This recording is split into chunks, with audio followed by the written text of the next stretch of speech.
Quite shockingly, no Pete Davidson news today at all. Hi, I'm Johnny Mac with your daily comedy news. Did you see Tom Brady unretired? Yeah, I bet you did. Even the wife mentioned it at breakfast this morning. Stephen Colbert said Tom Brady got one taste of what it's like to help kids with math homework and decided to return to being tackled by the largest men in the world. Trevor Noah joked that Brady had been going to Super Bowl for so long. His first halftime show was a bunch of Gregorian monks chanting. Trevor, I love it so much because he's the most loved and the most hated athlete in the game. I love this guy. He's the main character. What's the NFL without Tom Brady, huh?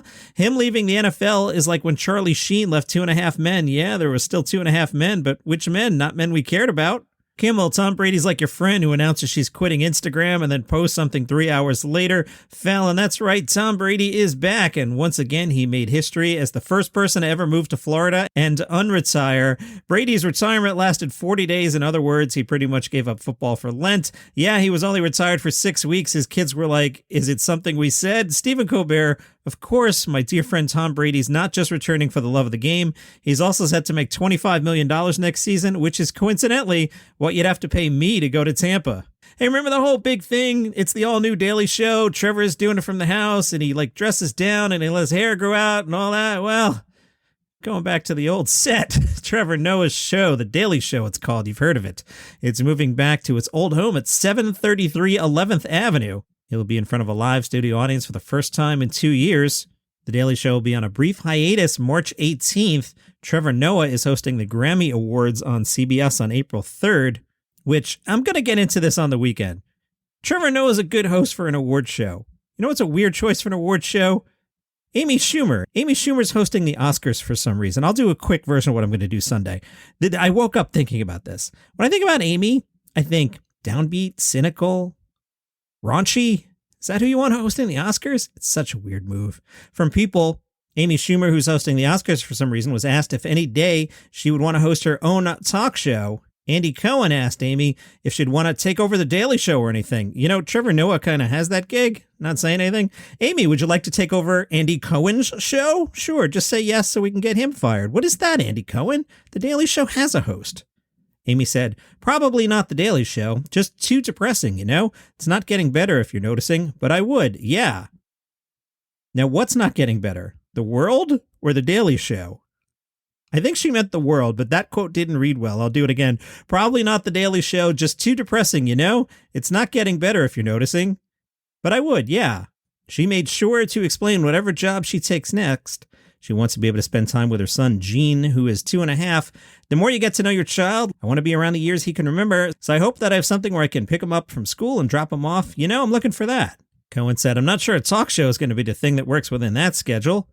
Amy said, I don't know. What are those hours like? What can I do 9 a.m. to 1 p.m.? What's my job? Lunch lady? Amy said, the second I knew I might host the Oscars for some reason, I started working on my monologue. My favorite thing is to work on a set, you know, like I used to do those roasts and whatever. So writing jokes and asking my friends who are comics to help with jokes. It's been so fun working on it. Working on it is the best part. But yeah, I mean, I'm going to be me. All right. Amy Schumer fan Chris Rock is touring the UK. Listen to me. If you're in the UK, don't miss this. Chris Rock in person is awesome. It's the Ego Death World Tour 2022. He's going to Birmingham, Leeds, Manchester, and the Royal Albert Hall. Well, we'll find out how many holes it takes to fill it. Chris Rock hasn't played the UK since 2018. May 12th, Royal Albert Hall. May 13th, Birmingham. May 14th, Leeds. May 15th, Manchester. Looks like Chris wants to do a 4-day weekend and get the hell home. The Joe Rogan people are all upset again. The Simpsons took a shot at Joe Rogan. Oh my. Season 33, episode 14, titled, You Won't Believe What This Episode Is About. Act 3 Will Shock You. Great title. In the episode, you won't believe what this episode is about. Act 3 will shock you. Homer Simpson is canceled for an unwitting mistake and becomes a social pariah.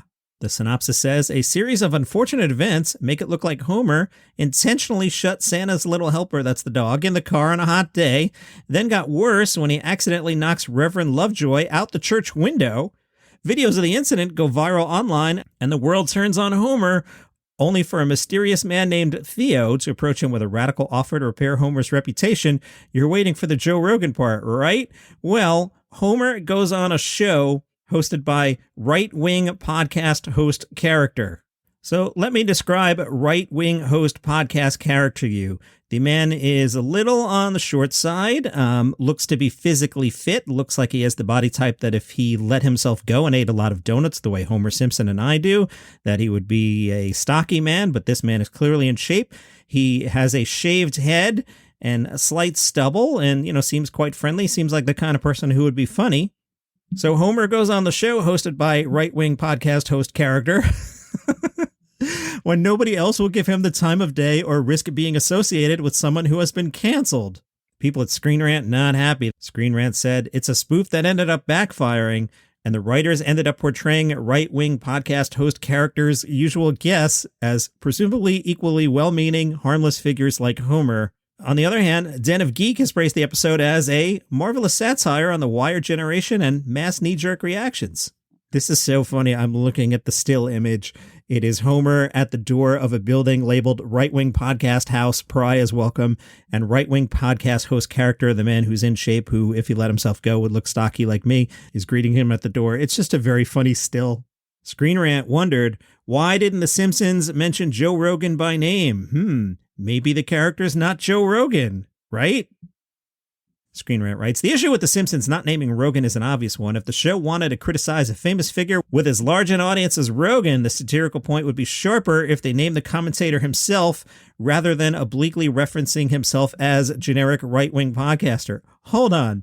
As somebody who uses the phrase national donuts chain every day, I'm telling you, from a comedy standpoint, it's much funnier to say national donuts chain or right-wing podcast host character. Everyone knows what you mean. It's funnier. Given his huge platform and fame, naming the host would have been more effective, particularly when it's easy for Rogan to simply reject the label right-wing as he's done before, blah, blah, blah. Since Homer never did anything wrong in the first place, it seems obvious that he has nothing to apologize for. However, The Simpsons season 33 episode saw himself prostrate himself to Springfield's unfriendly, unreasonable citizens, and this is portrayed as a good decision or a necessary step to his redemption, when again he did nothing wrong in the first place. Guys, it's The Simpsons.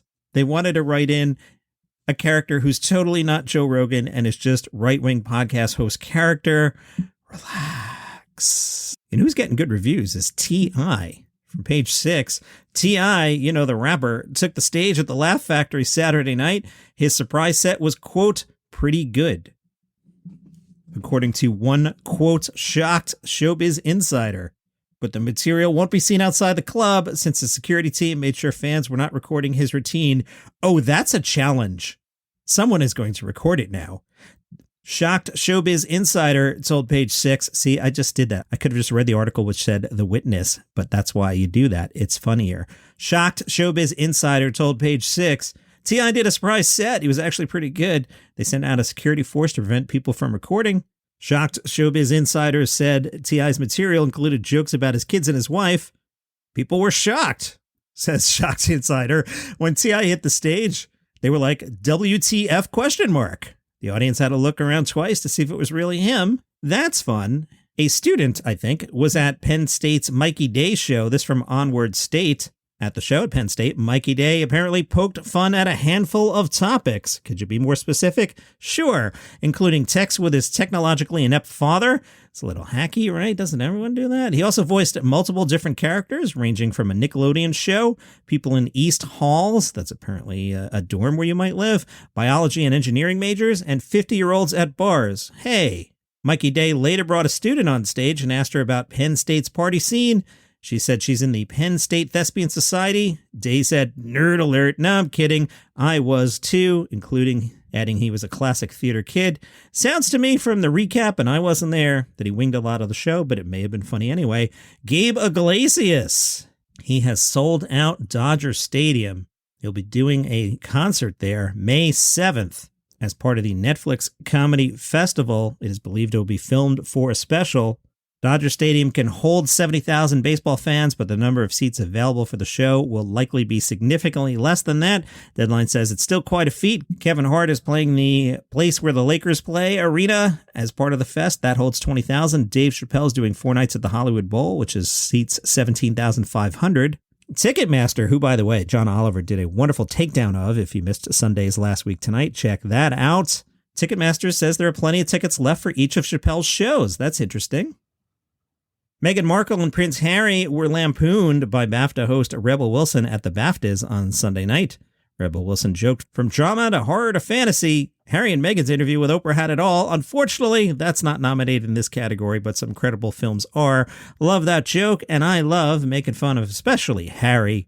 The rodeo people were coming at me the other day. I wasn't making fun of rodeos. I was making fun of Prince Harry being at a rodeo. Why would Prince Harry be at a rodeo in Texas? He lives in California.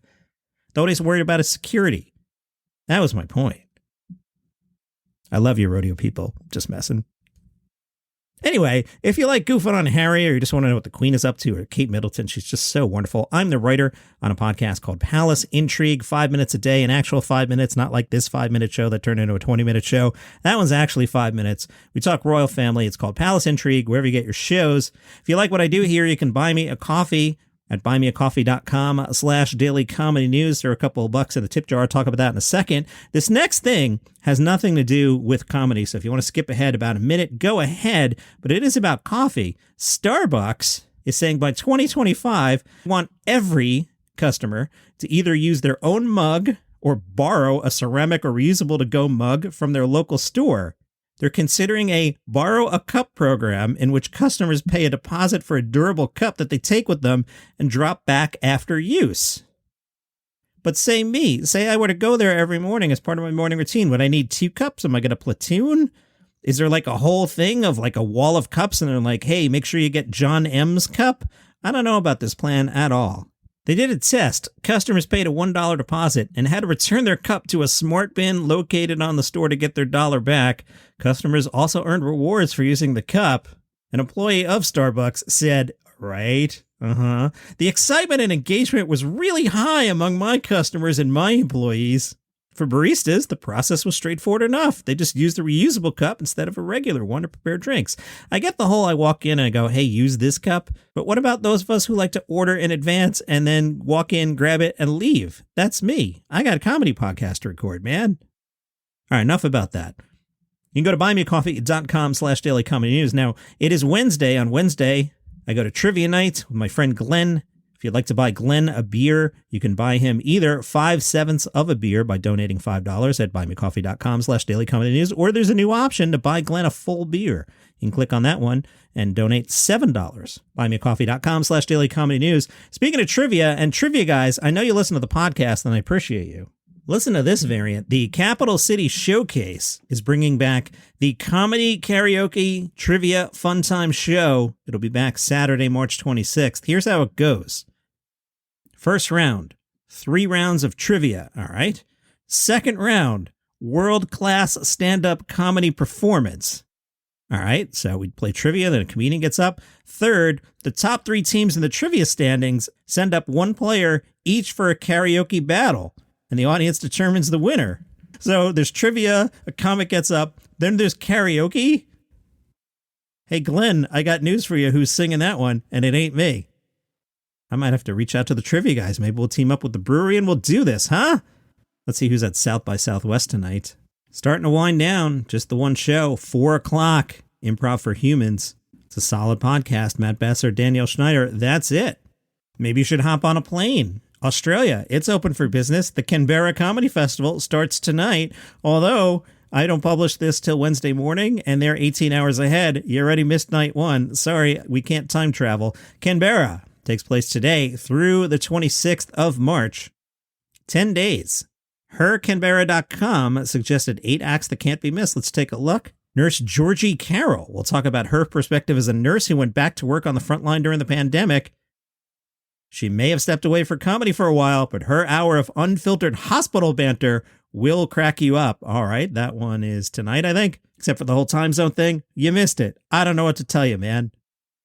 Get on a plane right now, because Thursday, you can catch this one if you get moving. Like right now, head straight to the airport. Don't listen to the rest of the podcast. Download it and listen on the plane, and then you'll find out what you're on your way to. You'll be like, I trust Johnny Mac. I booked a flight to Canberra, Australia, and apparently I'm going to go see Kirsty Wiebeck's Silver Linings tonight. See, aren't you glad you're listening to this on the plane? Now you know what to expect. What does Kirsty do? She spins silver linings into comedy gold. Aren't you glad you spent $2,000 on that flight? Thanks, Johnny Mac. All right, blow that show off. Go see Aaron Chen. He's making his mark in Australian comedy with his debut show entitled The Infinite Faces of Chinny Baby. He was winner of Best Newcomer at the 2017 Melbourne International Comedy Festival and the Sydney Comedy Festival. He hosts Aaron Chen tonight. All right, that sounds pretty good. Don't know anything about him other than what I just told you. But since you're on the plane anyway, why don't you go see this one? Thursday and Friday at the Playhouse, Lizzie Who, Lizzie spells her name H-O-O, Lizzie Who's show is called Who Cares? Her first show in 2019 was called Who Am I? Get it? Yeah. Lizzie is known for discussing her Chinese, Malaysian / Irish Australian mixed race heritage and her one-of-a-kind father and Brisbane ukulele personality, Chan. I'm in. I love that. Also today, aren't you glad you're on the plane? Nick Cody, classic comedy, classic spelled classique with a Q-U-E at the end. This red-bearded D-head, his words, not ours. D is for, thing. That D-head is bringing premium classics from the last sold-out critically acclaimed tours. He's been seen on Conan, maybe you know him. Saturday at the Big Band Room, it's Chris Ryan's Can't Complain. A journalist, a mum, and a woman with the uncanny ability to crack up audiences. Chris Ryan is back to tell us how her special skill is making life harder than it needs to be. These descriptions are really bad. Thursday and Friday, Stephen K. Amos. He is fantastic. I actually know who that is. But again, terrible copy. When the world gives him lemons, he adds gin, tonic, ice, and a healthy dose of humor. Canberra Comedy Festival, you need a writer. Back to the States. You know what? I'm sorry that you're on a plane to Australia. I did the stories out of sequence. I should have told you this one first. I could have saved you so much money and time. But hey, you're going to see Australia. For those of you who didn't catch the flight, Gilda's Laugh Festival, that kicks off tonight. That one's in Michigan, so you can make that one. Some of the performers, the Clean Comedy Showcase. That one features Leclerc Andre, who was featured last year at Just for Laughs Comedy Festival as one of the new faces. That's good. Jesse Campbell, Leanne Lord. I remember Leanne from when I used to run the Clean Comedy channel on SiriusXM. Wow, I haven't heard that name in a while. Dwayne Perkins has a Netflix special called Swain Perkins. Take note. Gilda's Laughfest Clean Comedy Showcase tonight through the 18th. Tickets $30. And that is your comedy news for today. Follow this show on Apple Podcasts, Overcast, Spotify, wherever you get your shows. Trivia night tonight. See you there. Bye.